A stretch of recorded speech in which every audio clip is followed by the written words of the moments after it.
Boa tarde, seja bem-vindo você, meu amigo, meu irmão, seja bem-vinda você, minha amiga, minha irmã. Nós estamos em mais um programa de Papo com a Bíblia.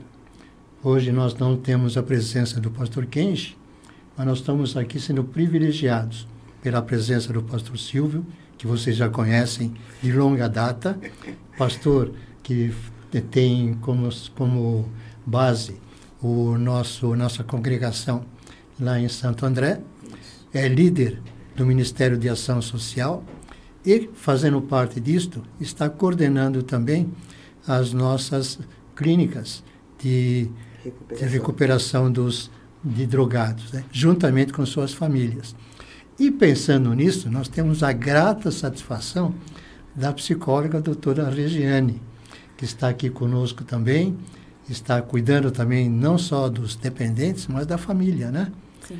Eu quero, antes de passar a palavra a eles, estar dizendo que você tem toda a oportunidade de estar colocando suas questões também no nosso chat, que o nosso diretor, Ed, estará anotando, e no momento propício ele vai, então, trazer as perguntas que, porventura, vocês queiram fazer. E nós vamos ter também um momento de intercessão em nosso programa. E, nesse momento, você vai também poder colocar no chat o motivo de oração que você precisa ou as pessoas que vocês querem que dirigir as orações. Então, estamos agora cumprimentando nosso irmão, nossa irmã. Como é que vocês estão? Graça e paz a todos, boa tarde a todos. Motivo de alegria estar de volta ao programa de Papo com a Bíblia. E é mais um tema mais desse mês, né, de setembro, que fala sobre o suicídio. A gente aprender mais, né, a respeito de como, né, ouvir, como assim detectar uma pessoa que se está querendo cometer um suicídio ou algo assim. Então, boa tarde a todos. Estamos aqui para poder bater um papo. Doutora Regina. Boa tarde a todos, graça e paz. Quero primeiramente agradecer o convite que me foi feito e também aqui compartilhar de um tema tão importante, né, no Setembro Amarelo, é a prevenção ao suicídio, e colaborar também com informações importantes sobre o assunto. Perfeito. Nós vamos dividir em dois tópicos, né, com o nosso programa. Hoje vai ser especificamente suicídio no ponto de vista clínico. Na próxima semana, já esteja bem atento você, para não perder, que nós vamos falar sobre o suicídio, mas do ponto de vista religioso, né, bíblico. Então, hoje nós vamos falar um pouco mais sobre o aspecto clínico. Doutora Regiane, fiz aqui umas perguntinhas, né? Não são perguntas difíceis, você não vai ser aprovada nem reprovada, né? Mas vai nos ensinar. E uma das perguntas que eu anotei aqui é que o suicídio não tem faixa etária. Verdade isso? É verdade. É verdade. De alguns anos para cá, a gente vê cada vez mais a faixa etária diminuindo, né? Crianças, adolescentes. Então, assim, não se tem uma faixa etária predominante em relação ao suicídio, principalmente nos nossos dias atuais. Nós ontem tivemos um culto lá na igreja de intercessão, que é especificamente de oração, e nós tivemos duas colocações. Um menino de 8 anos, pai pediu oração, que já estava falando em suicídio. Por outro lado, tem um outro pai, o nome da menina é Maria Eduarda, que nós oramos. Ela está com depressão e já tentou por 3 vezes suicídio. E nós estávamos conversando aqui um pouquinho antes do programa, e eu comentei que os estudos estão sendo feitos e crianças nas mais tenras idades já estão sendo denominadas depressivas, né? É verdade. E, consequentemente, o risco é grande. Sim, sim. Quando há um quadro depressivo associado, né, na vida, já instalado na vida da criança, ela tem uma tendência, o fator de risco, na verdade, ao suicídio, ele aumenta também. Né? Nem toda pessoa que tem depressão, ela vai se suicidar. Mas, com certeza, a depressão é um fator de risco bastante grande para quem o possui, né? Para quem já tem. Uhum. Isso podemos imaginar algum fator hereditário? Sim, existem fatores biológicos, né? Hereditários envolvidos também na questão da depressão, né? Então, se existe alguém depressivo na família, ou antes dessa pessoa, pode ser que ela tenha... As chances são maiores. Além da depressão, que é uma das maiores causas que ocorre o suicídio, existem outros sintomas? Os sintomas, geralmente, eles são de cunho emocional. Então, assim, para que a gente consiga detectar esses sintomas, existe um comportamento humano que, ultimamente, ele está bem, vamos dizer assim, escasso, né? Que é o relacionamento interpessoal e observar as pessoas. Hoje em dia, a gente está com muita dificuldade nos relacionamentos eu digo até assim, de você sentar à mesa, por exemplo, a criança, né? Por causa disso também. Também, por causa da tecnologia, né? Das redes sociais, do celular, enfim. Antigamente, né? Eu falo antigamente porque eu já estou aí no meu auge dos 40 anos. Mas eu me recordo que a gente se sentava mais à mesa para comer. Tinha uns hábitos diferentes, os hábitos familiares, eu estou dizendo, né? De se sentar à mesa e conversar com os filhos, olho no olho. E aquele momento em que todo mundo está ali reunido para fazer uma refeição e perguntar como é que foi o dia, por exemplo, da criança. Hoje em dia, nos dias atuais, a gente não tem muito mais esses hábitos, estão sendo perdidos, né? Esquecidos, abandonados. Então, esses sinais e sintomas, eles acabam muitas vezes passando desapercebidos pelos pais, né? Essa tecnologia, eu vi alguns grupos, né, sociais de jogos de guerra até chegar ao suicídio. Como é esse caso? Dependendo também da faixa etária da criança ou do adolescente, existe aquela fase da vida que nós somos muito influenciáveis, né? Então, a gente tem que prestar muita atenção nessa questão da faixa etária de quem tem acesso a esse tipo de jogo, desse conteúdo. Então, assim, os pais precisam ficar atentos, sim. Hoje em dia eu ouço muito, assim, que um adolescente ou a criança tem que ter a privacidade dela, né? Mas eu pergunto, até onde vai essa tal privacidade? De você não poder entrar no quarto do seu filho, de você não poder pegar o celular dele e ver o conteúdo que ele está adquirindo, que ele está assistindo, com quem ele está conversando. Então, assim, isso também é importante com que a gente esteja atento a esse tipo de conteúdo que os nossos jovens, nossas crianças têm acesso hoje em dia, né? Não muito tempo atrás teve um jogo, né? E com esse jogo muitas crianças, muitos jovens se suicidaram em função desse jogo, né? Sim. Então, talvez por isso que é o cuidado que os pais devem ter também, de saber o que eles estão vendo, o que eles estão assistindo, o que estão praticando, né? Com e certeza. várias pessoas se suicidaram, não só jovens, né? Eu acho que é baleia, não sei. Tinha era uma brincadeira, né? Aspas, da baleia azul, de desenhar a baleia no braço, cortando, né? Se mutilando, na verdade, né? Exato. E outros tipos de brincadeiras que realmente acabavam a criança ou adolescente se matando ali, né? Eles são influenciados. Tem aspectos que não são influenciáveis e vêm da pessoa ser suicida? Existem talvez alguns... pelo aspecto hereditário. Sim, talvez. Se tiver um histórico familiar, existem alguns fatores que a gente começa também a perceber, né? Ou prestar mais atenção. Pessoas que possuem na própria família histórico de depressão, embora, como eu disse, não é toda pessoa que tem depressão que vai se matar, mas também, diante de estudos aí que são feitos, a gente constata que a maioria das pessoas, ou 90% dos casos de pessoas que têm depressão, ou que se mataram, tinham depressão, tá? Então, assim, a gente precisa realmente aí prestar atenção nessas questões e avaliar realmente, né? Cada caso, o histórico familiar da pessoa, Se é uma pessoa que já teve alguém que se suicidou na família, o fator de risco disso acontecer novamente é muito maior do que uma pessoa que não teve ninguém que se matou. Perfeito. Então, a gente precisa estar atento a esses fatores de risco, tá?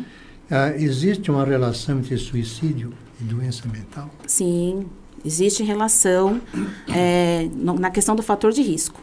Tá. Tá bom? Mas é uma doença mental? Não, o suicídio não é considerado uma doença. Ele é vamos dizer, um fenômeno, né, diante da ciência. Como a gente está falando clinicamente aqui, é considerado um problema, uma problemática já de saúde pública, certo? Mas que está atrelado muitas vezes a transtornos mentais, do tipo transtorno bipolar, a própria depressão que a gente já falou aqui, esquizofrenia, dependência química também, né? Muitas vezes acaba culminando aí em suicídio e entre outros transtornos. Quer perguntar mais alguma coisa? Pode completar, pode completar. As pessoas, por que não pedem ajuda? As pessoas não pedem ajuda ainda por causa de estigmas, dos estigmas sociais, o preconceito, a vergonha, muitas vezes, de ser taxado, porque quer chamar atenção, porque está com frescura, Fraqueza. Porque é muito fraco, né? Então, assim, ela acaba... Esses tipos de comentários sociais, que geralmente é a sociedade mesmo que provoca, que fala, acaba muitas vezes impedindo com que essas pessoas busquem ajuda quando elas estão com essas ideações suicidas. Talvez seja um antiético, mas eu vou perguntar. Você já teve alguma experiência com isso? Eu tive uma experiência na minha família, né? Em 2009, a minha cunhada se matou. Ela já estava apresentando sintomas e sinais anos antes. Mas por falta de conhecimento, preconceito familiar também, né, a gente acabou realmente percebendo que havia alguma coisa errada, sim, porque a forma como ela se comportava, muitas vezes, por causa do transtorno bipolar, que também a gente não tinha conhecimento do que era na época, né? Mas ela foi diagnosticada com esse transtorno. Por falta de conhecimento, por preconceito, a gente não deu atenção, acredito que nós deveríamos ter dado. Embora quando a pessoa não quer ajuda, também fica muito mais difícil. E no caso dela, ela não queria ajuda, né? Ela iniciava um tratamento, ela passava com um psiquiatra, ela começava a tomar a medicação, porque existem certos tipos de transtorno que a medicação ela é necessária. Independente se a pessoa professa uma fé, uma espiritualidade, né? É uma questão aí já também de biológica, psicológica, emocional. Então, ela precisa realmente de um ajuste ali, de química cerebral mesmo, para que ela possa conseguir se equilibrar emocionalmente, psicologicamente, tocar a vida dela adiante. Certo. Então, clinicamente falando, existem alguns transtornos realmente que não têm cura, porém existem tratamentos. Mas muitas vezes as pessoas não querem lançar mão do tratamento, por causa dos estigmas justamente, né? E falta de fé, ela está assim porque é falta de fé, porque é falta de Deus. Então, ela acaba muitas vezes não pedindo ajuda e não buscando tratamento por conta desses estigmas. Perfeito. As pessoas... Eu marquei aqui, por que as pessoas tentam suicídio? Você já deve ter até respondido um pouco, mas fale um pouquinho mais sobre isso. Porque ela, na verdade, ela não quer acabar com a vida dela, ela quer acabar com a dor que ela está sentindo. Não quer enfrentar o sofrimento? Ela, na verdade, assim, a pessoa que tem depressão também, vou entrar na questão da depressão, que é mais, né, a gente observa uma prevalência maior desse tipo de transtorno na pessoa que acaba cometendo suicídio. É uma pessoa que foi forte durante muitos anos, só que ela cansa de ser forte. E aí, ela nessa questão da dor, de suportar a dor, de ser forte para suportar a dor, ela não tem mais forças. Aí a dor domina de uma vez por todas, né? Toma conta dela de uma vez por todas. E aí, na verdade, ela não quer acabar com a vida dela, mas ela quer eliminar aquela dor. Aquele problema é que isso. Então, ela quer se livrar do que ela está sentindo. Então, por isso que a gente fala da importância também de mesmo a pessoa sendo... Nós não vamos entrar nessa seara, né? Mas só para deixar bem explícito, porque eu também sou cristã. E também já tive depressão, né? Sou uma pessoa que síndrome do pânico, já precisei fazer uso de medicação, já tentei um suicídio uma vez. Então, sei do que estou falando. A pessoa, ela não quer acabar com a vida, mas com aquele momento de dor que ela está sentindo e não consegue se livrar. É esse sentido que ela quer. Nesse sentido que ela quer acabar com a vida dela? Não, ela quer acabar com a dor da existência dela naquele momento, que ela não está dando conta. Está insuportável, né? É por isso que, então, é extremamente importante também a atenção da família.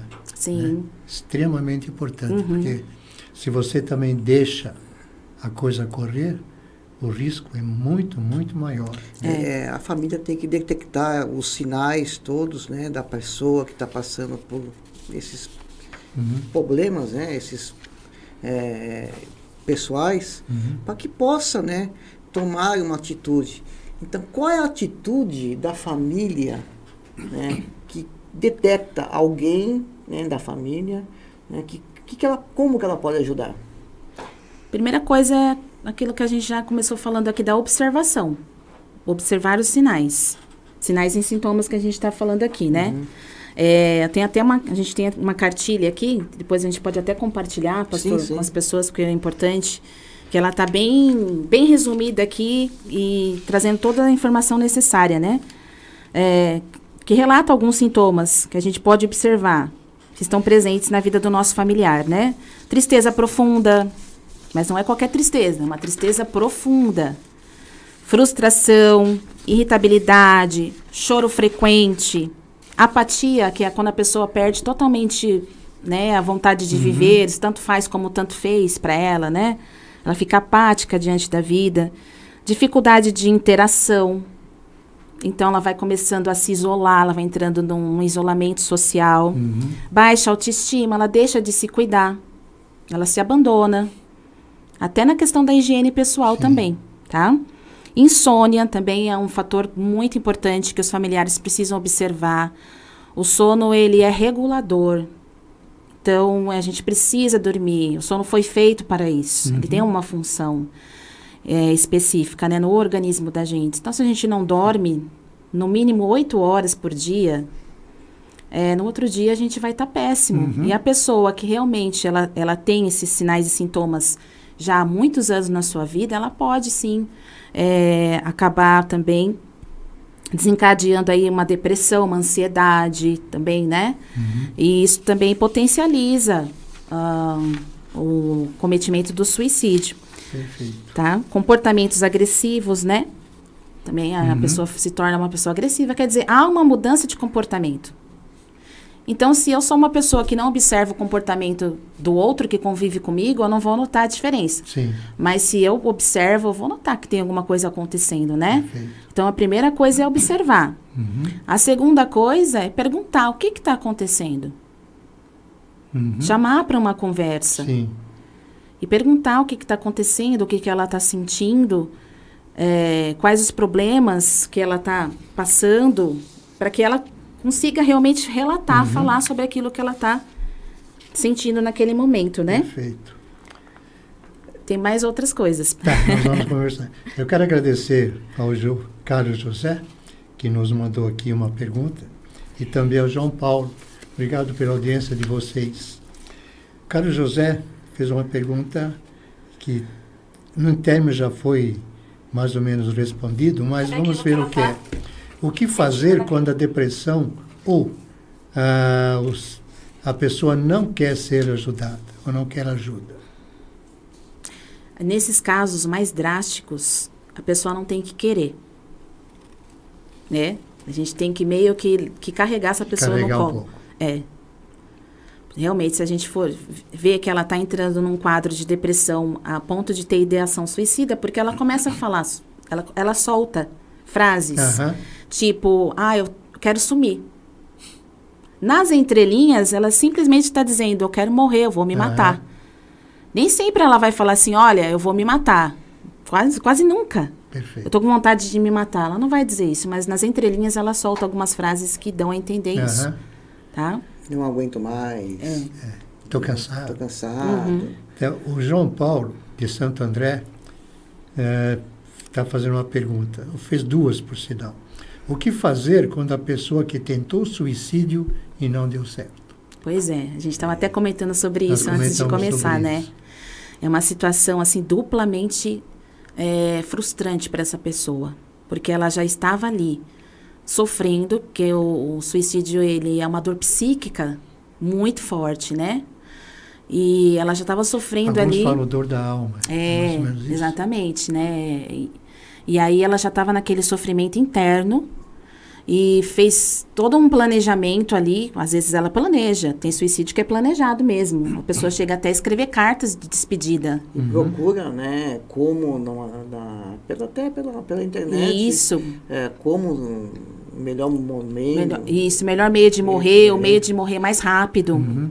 Né? Então, elas fazem buscas ali na internet sobre isso, desse tipo de material. Então, qual era a pergunta mesmo, pastor? Desculpa. O que fazer quando a pessoa que tentou suicídio não deu certo? Então, além de ela ter essa dor psíquica, não deu certo, qual a sensação que ela vai ter? Qual o sentimento que ela tem? De fracasso. Poxa vida, eu não sirvo nem para me matar. 2 vezes fracassada. 2 vezes fracassada. Né? Então, é esse tipo de sentimento que ela vai ter. E aí, o que é importante? O acolhimento da família e a escuta, sem julgamento, sem criticar, sem fazer apontamentos ou até vir com aquelas frases prontas, que não vai ajudar em nada, mas é o acolhimento, é o abraço, é a escuta. Isso vai ajudar bastante. É estar mais perto, né? Isso. Estar mais perto, mais presente na vida dessa pessoa. O complemento dessa pergunta do João Paulo foi: como fica e como podemos tratar esse pós-tentativa?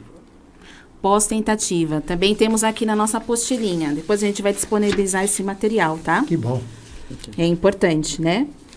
Então, após essa tentativa, como a gente já falou, essas pessoas despertam, por exemplo, a tentativa por envenenamento, quando não dá certo. Essa pessoa ela vai despertar daquele efeito do veneno. E ela vai perceber que elas não morreram. Então, elas vão se sentir pior. Como a gente estava falando. Elas vão ter aquela sensação de fracasso, né? Então, essa tentativa de suicídio, ela vai gerar... a proporção de tentar se matar vai aumentar, na verdade. Certo? O pós vai aumentar. O que os familiares, as pessoas que estão mais próximas têm que fazer? Principalmente se ela começar a passar por um tratamento medicamentoso, que certamente isso vai acontecer. Ela vai precisar, né, de um antidepressivo, alguma coisa ali vai ser ministrada pelo médico que atendeu, que socorreu. Não pode deixar acesso fácil a esse tipo de medicação. A família tem que estar atenta o tempo todo, tem que estar presente, como a gente estava falando aqui, e acompanhar bem de perto, não deixar essa pessoa isolada, sozinha, né? É importante ter todo esse cuidado.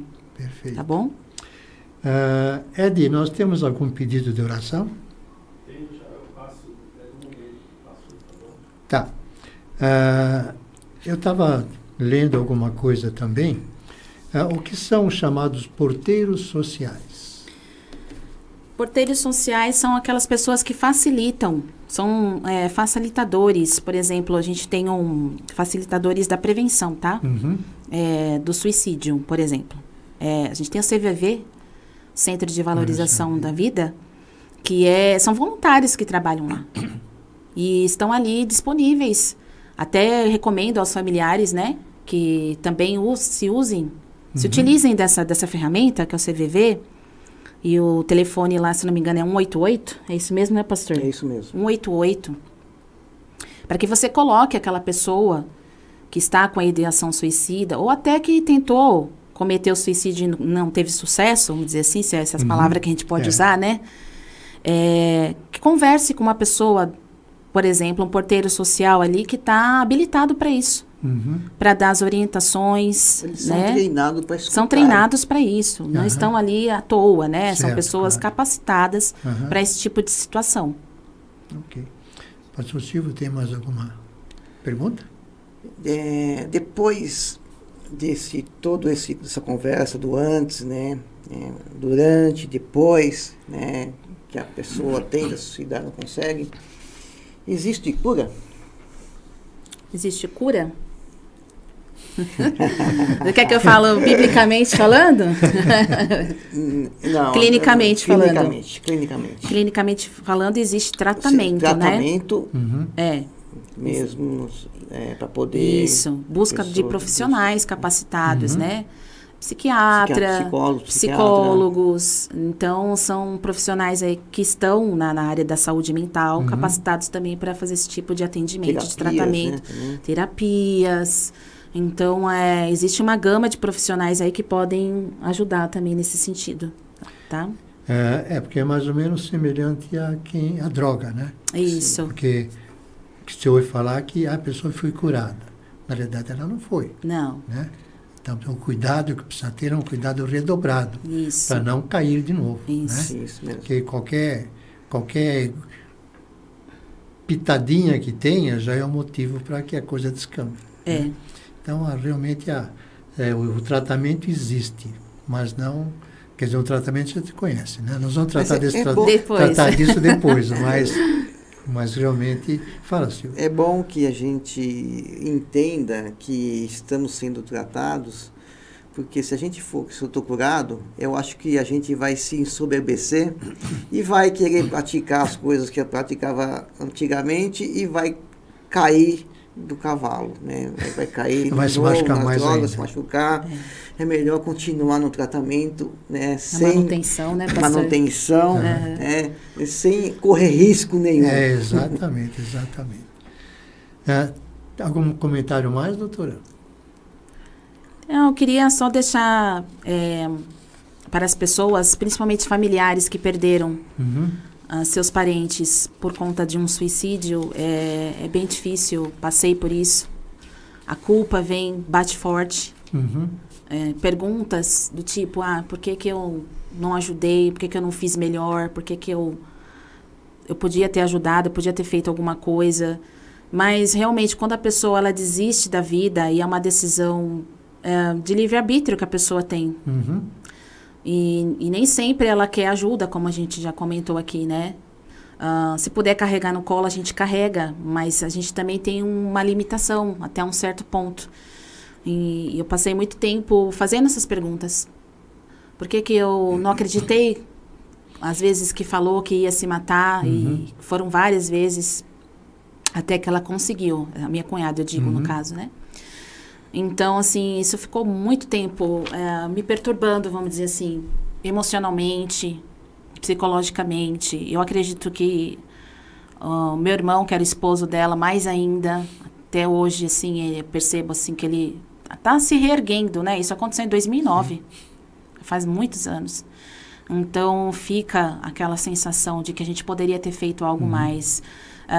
Mas é importante também que faça tratamento. Se essa pessoa, familiar, eu digo, se realmente ele continuar se sentindo dessa forma, na perturbação emocional, psíquica, em relação a isso, que ele busque tratamento também para se livrar dessa culpa. Eu acho que mesmo a pessoa não cometer um suicídio, mas dando essa intenção, mesmo nessa época a família deve procurar também ajuda. Sim. Né? Porque ela não sabe exatamente... Não sabe como lidar, né? o que fazer. Então, assim, um apoio é importante, né? Um apoio profissional também. De qualquer forma, esse apoio tem que estar também disponível. E está, né? Está, né? Está. Tá. Só a pessoa procurar. Depende também de querer. Né? Exatamente. Sim. Então, mas a gente vê também muitas famílias desestruturadas. Sim. Essas clínicas que vocês cuidam têm mais de 20 anos, não tem? Tem, algumas 27 vai fazer o GAV. GAV 27. Nesse período de tempo, já houve algum caso de suicídio em pessoas que estavam em tratamento? Thiago Rafael, sim. Thiago Rafael, faz pouco tempo. Faz alguns meses atrás, né? Meses atrás, estava em tratamento, era casado, filhos. Sim, eu me lembro da última conversa que eu tive com ele. Ele recaiu e foi por causa da recaída. Por causa da recaída. É o que nós acabamos de falar, né? É o cuidado que tem que ter. Falar, não, agora resolvi o problema, estou livre. Era um rapaz novo, bonito, forte, né? Tinha uma vida toda pela frente e, infelizmente, aconteceu isso. Infeliz, palavra bem a causar, né? Infelizmente. Né? Porque teve apoio, teve apoio, tudo. Né? Teve orientação, né? É pessoal. Né? É por dentro. E apesar de tudo, não dá para você prever, né? Não. Você pode ouvir, você pode imaginar, mas trabalhar com a prevenção, mas é algo imprevisível, né? Você não imagina. Uma criança de 12 anos fazer isto, né? É terrível, né? Como é que conseguiu, né? Como é que chegou a esse ponto, né? Então, no adulto também, como é que sendo tratado, né? Imagina alguém que fica ao léu, sem tratamento. A gente fala que a pessoa dependente química, ela está se matando. Isso mesmo. Tanto no álcool quanto nas drogas, que ela vai se matando mais devagar. Tentativas de suicídio. Né, aos poucos. Mas ela está se matando. Sim. Né, quem é o usuário, né? E ele jamais vai dizer que está se matando. Sim, né? Interessante isso, pastor, porque na quarta-feira passada, quando eu falei sobre esse tema lá no PROAV, que é a clínica terapêutica, né? A gente tem 20 e poucos alunos lá, internados. Eu fiz justamente essa pergunta para eles, né? Quem que já tinha tido ideação suicida, pensamentos de morte? E nem todos responderam que sim. E aí eu falei para eles, na verdade, toda vez que você usa droga, você está tentando se matar, né? Foi justamente isso que o pastor acabou de falar, de relatar aqui, que é a dependência química. Muito bem. Nós temos também nesse nosso programa um momento de oração, um momento que nós colocamos diante do Senhor. Hoje nós temos aqui 17 pedidos que chegaram de oração, né? Então nós temos também lá na igreja a Nova Vida, um ministério chamado Ministério de Intercessão. E nesse ministério nós então intercedemos pelas pessoas, questão de saúde, questão de emprego, emocional, né? Por vários motivos, né? Nós temos um livro também que nós registramos, estamos com mais de 4.800 nomes em que nós temos orado. Com a graça de Deus, vitórias já foram acontecidas, né? Milagres já aconteceram. E como não pode ser diferente, milagres continuarão a acontecer. Então nós temos aqui, por exemplo, Ana Fazioli pedindo oração, Damares Paros pedindo oração. Eu tenho certeza que a Damares está pedindo oração pela filha dela, pela Júlia, né? Que está em tratamento de depressão, que está também com câncer. Falei o nome, mas já está aqui a Júlia. O Jorge Rodrigues, Ágata Nayara, o Francisco José, Jaciara, Mário Gildice, Marcos Rocha, Amauri Lúcio, Valdirene Souza, Samira Saide, Cleusa Conceição, Márcia Adelaide, o Rony Ribeiro, Maria do Carmo e Cristiane Oliveri. Pedi para o pastor Silvio estar orando, intercedendo por essas pessoas, intercedendo por aquelas pessoas que estão com depressão, aquelas pessoas das clínicas que estão em tratamento, né? E as familiares também. E os familiares, sem dúvida nenhuma, os familiares que precisam de um abraço muito forte também, né? Eu quero colocar também Guilherme. Ele, pouco tempo ele tentou, né, Guilherme, uma pessoa que é ex-usuária, está se fortalecendo em Deus, né, para poder se libertar. Quero também colocar a vida do Gessé. É um rapaz que nós levamos ontem na clínica de recuperação. Né? Que Deus possa fortalecer. Tem mais algum pedido aí, pastor? Tem da Giovana. Giovana. Sim. Giovana nós conhecemos bem. Conhecemos. Ela e o Lorival. Como é que ele está lá? Tá bem. Tá indo devagar, mas tá indo. Ainda bem que ele tá lá. Tá lá já passo enorme. Um passo muito grande. Nossa, muito grande. foi vitória, é vitória. Já vai sair bem, em nome de Jesus. Em nome de Jesus. Então vamos orar. Então vamos orar. Vamos colocar nossa fé em ação, de papo com a Bíblia, mas a gente coloca, né, a Bíblia é a palavra de Deus e sem fé é impossível agradar a Deus. Então, com a nossa fé agora unidos, né, para que a gente possa interceder por essas pessoas que estão necessitadas. E antes da oração, nós temos um texto bíblico de Jesus Cristo falando: no mundo tereis aflições, mas tende bom ânimo. Eu venci, ele venceu.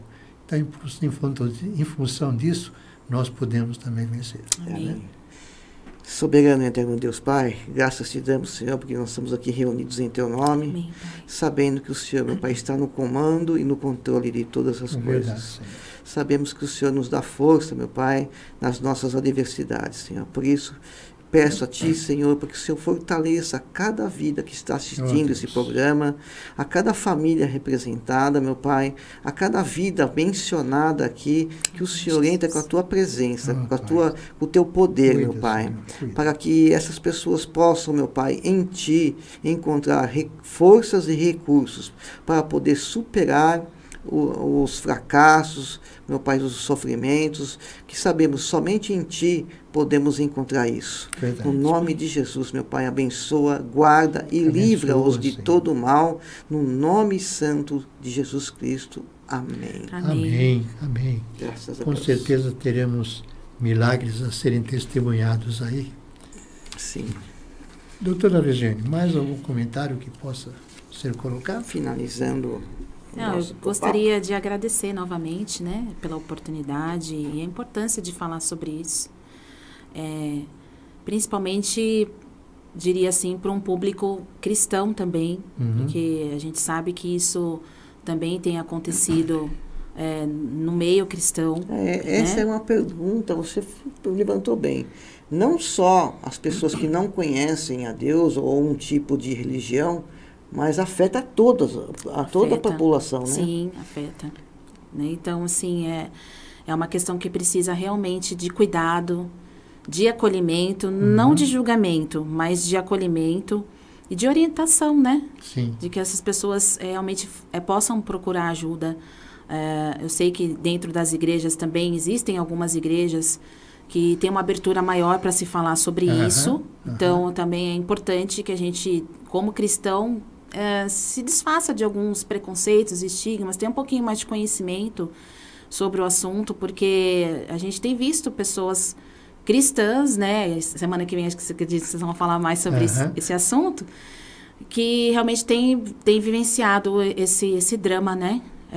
As famílias aí também vivenciado esse drama do suicídio, não é fácil. Então, que procurem ajuda, procurem realmente aí, lógico, primeiramente a de Deus, como a fé, como a gente professa, e de pessoas capacitadas para que os auxiliem também nessas questões. Perfeito. Tá bom?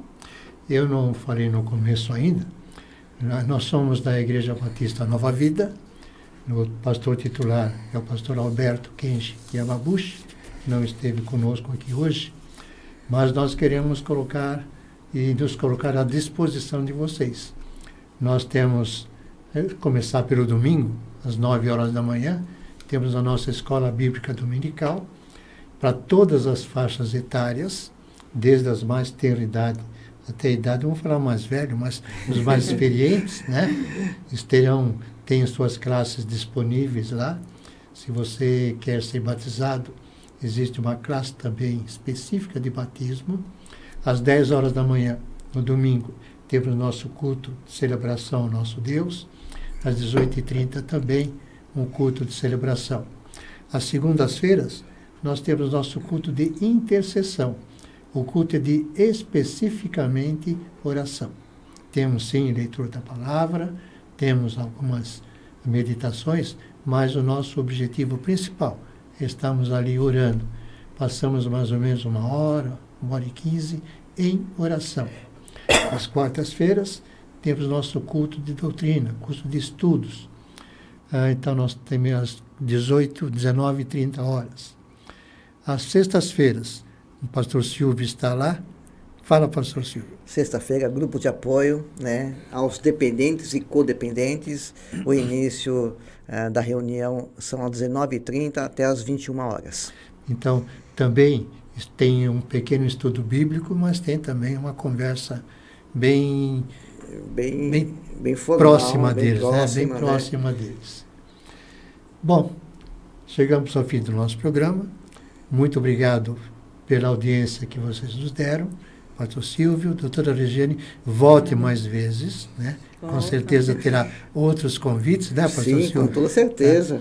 E nós queremos desejar a você um bom final de dia e que a graça e a bênção de nosso Senhor e Salvador Jesus Cristo resplandeça sobre você. Deus abençoe a todos.